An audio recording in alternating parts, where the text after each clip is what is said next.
দুদফার vote মিটেছে, আসন্ন তৃতীয় দফার ভোট, আর ঠিক তার আগেই পায়ে পায়ে প্রচার। একদিকে যেমন তীব্র গরম, অন্যদিকে গরমকে উপেক্ষা করে রবিবারের দিনটা কিন্তু হাতছাড়া করতে নারাজ প্রার্থীরা। যে ছবি আপনাদেরকে দেখাচ্ছি, গাছের তলায় একটু জিরিয়ে নেওয়া, আম গাছের ছায়ায় বাঁশের মাচায় দলের নেতা কর্মীদের নিয়ে বসে পড়েন সুভাষ সরকার। আর আলোচনার ফাঁকেই দেখুন শালপাতার ঠোঙায় চপ, বেগুনি, ছোলা, শশা, পেঁয়াজ, কাঁচা লঙ্কা দিয়ে চলল মুড়ি খাওয়া।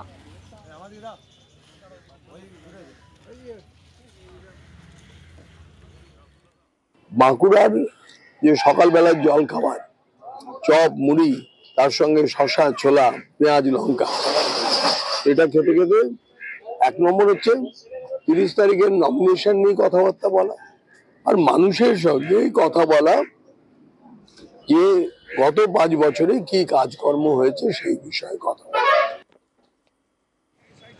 তীব্র গরমেও প্রচারে খামতি নয়। রবিবারের প্রচারের হুগলি তৃণমূল প্রার্থী রচনা বন্দ্যোপাধ্যায় হুটখোলা গাড়িতে চেপে সিঙ্গুর বিধানসভার বিভিন্ন এলাকায় প্রচার চলে। বাগডাঙ্গা, ছেনামোড় এলাকায় কালী মন্দিরে পুজো দেন তিনি, এবং সঙ্গে ছিলেন সিঙ্গুরের বিধায়ক তথা রাজ্যের মন্ত্রী বেচারাম মান্না।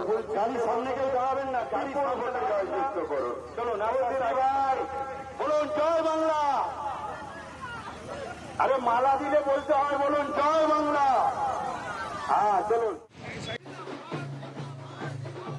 আর এবার আপনাদেরকে দেখাচ্ছি পুরুলিয়ায় প্রচারে তৃণমূল প্রার্থী শান্তিরাম মাহাতো। একদিকে বৈশাখের তীব্র দহন, আর অন্যদিকে কিন্তু রবিবাসরীয় প্রচারের সুযোগ হাতছাড়া করতে নারাজ প্রার্থীরা। তারা একেবারে জমজমাট প্রচারে ব্যস্ত। পুরুলিয়া লোকসভা কেন্দ্রের ঝালদা 1 নম্বর ব্লকের মেটাল, মারুমসিনা সহ বিভিন্ন গ্রামে হেঁটে প্রচার সারলেন তিনি। প্রচারে ছিলেন স্থানীয় বিধায়ক সুশান্ত মাহাতো ও কর্মী সমর্থকেরা।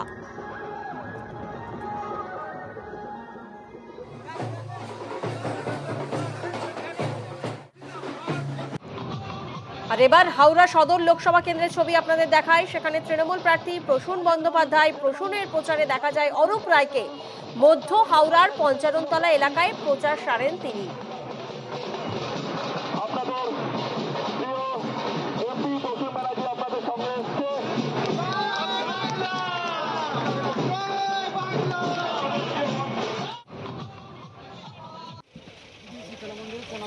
আর এবার আপনাদেরকে ছবি দেখাই অগ্নিমিত্রা পলের। তিনি এগরায় প্রচারে গিয়েছিলেন, যেখানে বালিঘায় জগন্নাথ মন্দিরে পুজো দিয়ে জনসংযোগ সারেন তিনি।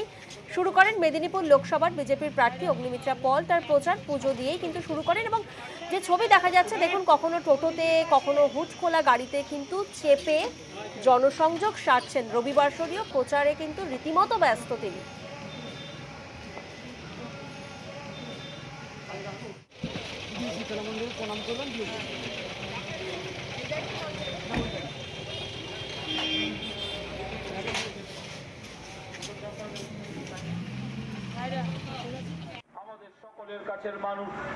আর এবার দেখুন সৌগত রায়ের ছবি আপনাদেরকে দেখাচ্ছি। হুটখোলা জিপে প্রচারে নেমেছেন সৌগত রায়। বিধায়ক নির্মল ঘোষকে সঙ্গে নিয়ে পানিহাটিতে প্রচারে সৌগত রায়। বর্ণাঢ্য শোভাযাত্রা, যে শোভাযাত্রার মাধ্যমেই কিন্তু সকাল থেকেই প্রচার মিছিল চলে।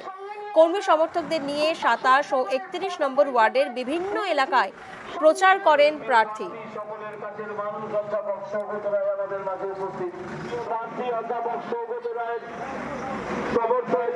নির্মল ঘোষ মহাশয়কে সঙ্গে নিয়ে আমরা এগিয়ে চলেছি। রয়েছেন পৌরমাতা রেখা রায়, সমিতি নিয়ে আমরা এগিয়ে চলেছি। হিমাংশু দেব। আর এবার ছবি দেখাচ্ছি আপনাদের তৃণমূল প্রার্থী উত্তম বারিক চণ্ডীপুরে ভোট প্রচারে। উত্তম বারিক যেখানে চণ্ডীপুরের খাগদা এলাকায় স্থানীয় মানুষদের সঙ্গে জনসংযোগের মধ্যে দিয়ে নির্বাচনী প্রচার সারলেন কাঁথি লোকসভা কেন্দ্রের তৃণমূল প্রার্থী উত্তম বারিক। গ্রামবাসীদের সঙ্গে কথাও বলেন তিনি।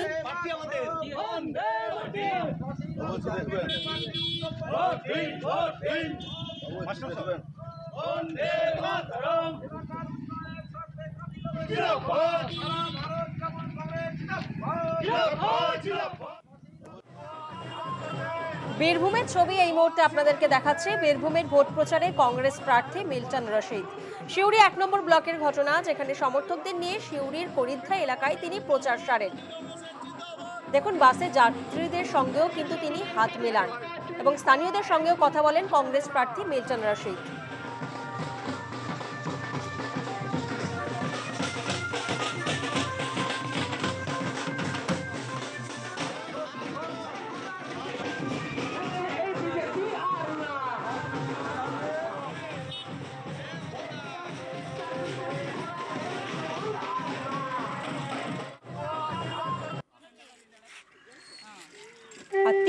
গরমে প্রচারের ছবি দেখাচ্ছে এবার আপনাদের সিপিআইএম প্রার্থী সোনামণি টুডুর।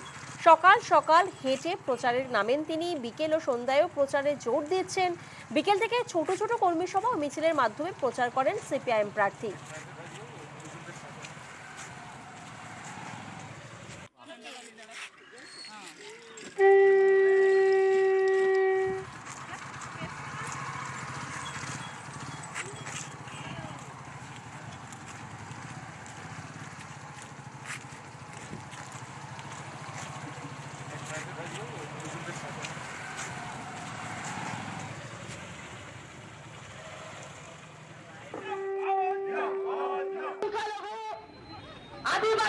একদিকে ভোটের উত্তাপ, অন্যদিকে বৈশাখের দহন, আর তার মধ্যেই রবিবার অর্থাৎ রবিবাসরীয় প্রচার একেবারে জমজমাট। বোলপুরের ছবি দেখাচ্ছি আপনাদের।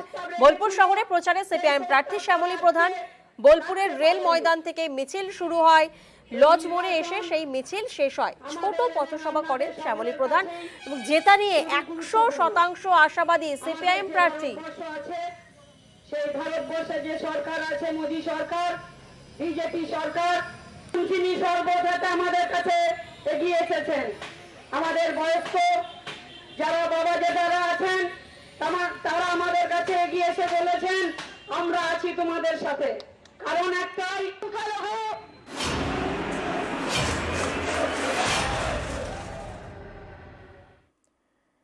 পায়ে পায়ে প্রচারের ছবি আপনাদের দেখালাম, তবে এবার আপনাদের দেখাবো সিসি ক্যামেরা ফুটেজের একটি ছবি, যে ছবি দেখে আর কার্যত স্পষ্ট হয়ে যাবে যে মন্দির থেকে কিভাবে মূর্তি চুরি গেছে। দেখুন সেই ছবি।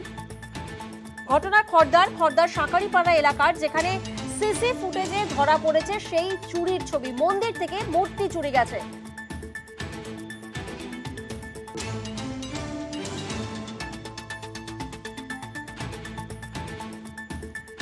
সিসি ফুটেজে ধরা পড়েছে সেই চুরির ছবি। দেখুন মন্দির থেকে কিভাবে মূর্তি চুরি করা হয়েছে। খড়দার সাঁকারিপাড়া এলাকার ঘটনা।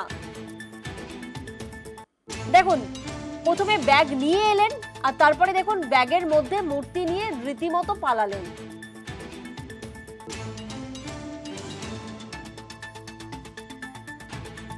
দেখুন গোল মার্ক করে আপনাদেরকে দেখানো হচ্ছে যে খালি ব্যাগ নিয়ে কিন্তু তিনি আসেন। যেভাবে ব্যাগটি ঝুলছে ওনার হাতে সেটা বোঝাই যাচ্ছে যে ব্যাগ খালি। আর তারপরে দেখুন ব্যাগ ভারী বোঝা যাচ্ছে, তিনি রীতিমতো ব্যাগ নিয়ে হেঁটে দৌড়ানোর এক চেষ্টা করছেন।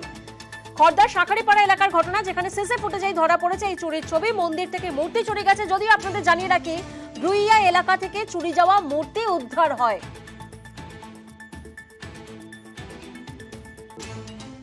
একটা মন্দিরে ঢুকে গেল, হট করে আজকেই চুরি করে নিয়ে চলে যেতে পারে কি? এই জিনিসটা হতে পারে? 5 জন আনাজ কাটছিল সেখানে বসে, তারা কেউ দেখলো না, হঠাৎ মন্দিরে ঢুকে গেল, জিনিসটা করে নিয়ে চলে গেল। আমার টোটো যদি না যেত আজকে ধরা পড়তো না।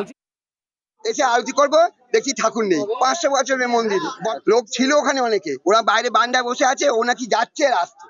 ওনার বক্তব্য অনুসারে যে ওই জায়গার পুরোহিতের সঙ্গে নাকি ওনার কিছু একটা প্রবলেম হয়েছিল, বলেছিলেন হয়তো যে এই সময় ঠাকুর দেখা যাবে না বা কিছু। উনি বলতে চাইছিলেন যে আমি সেই বেসিসে তুলে দিয়েছি, আমাকে যেহেতু দেখতে দেয়নি সেই জন্য আমি চুরি করেছি। এটা ওর ইনভেস্টিগেশনের ব্যাপার আছে, আমরা